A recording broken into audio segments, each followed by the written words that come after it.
𝘕𝗏𝘁𝗃 forced another smile at the remark and made his way down toward the front of the room, to his usual position at pot 3, the left-hand one of the first row.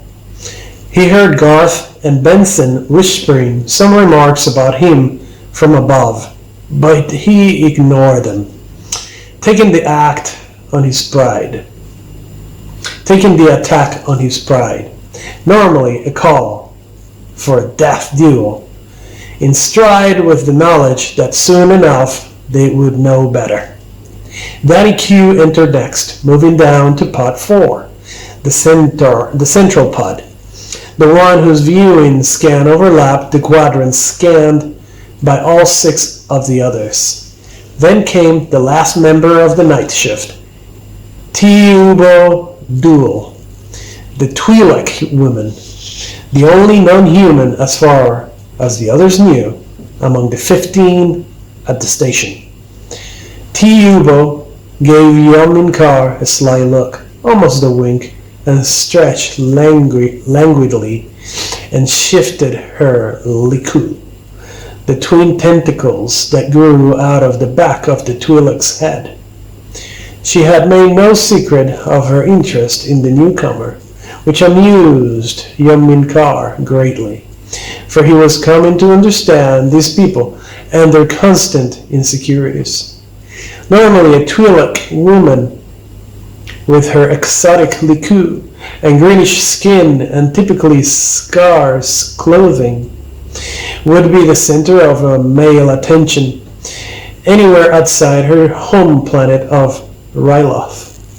Any Twi'lek women were known to enjoy such attention greatly, but 𝗬𝗏𝗄𝐿 had found more than her match in Danny. Still looking at 𝘕𝗏𝘁𝗃, the Twi'lek held up a small vial and gave it a shake. Ryle, 𝘕𝗏𝘁𝗃 knew, a recreational intoxicant that several of the compound members used to alleviate the boredom. He noted too that Danny crinkled her nose in disgust at the sight and even shook her head in disapproval. For a long while Danny had forbidden 𝗬𝗏𝗄𝐿 from bringing the stuff anywhere near the control room, but even the resolute Danny had relented, though her motion to 𝗬𝗏𝗄𝐿 now made it clear that she wanted the intoxicant off the main floor. Both Benson and Garth were more than happy with that request. 𝗬𝗏𝗄𝐿 was running low of the Ryle now and had become stingy about handing any out. They weren't expecting any cargo shuttles for several months, and despite the Twi'lek's best efforts, there was no guarantee that any of the illicit drug would even make it aboard the next shuttle. They settled in then to their usual positions. After a quick check of all systems from the central pod and setting the forward screen to cycle through the small viewers of each individual pod, Danny joined the others, who were done with the Ryle and were all laughing in the galley area.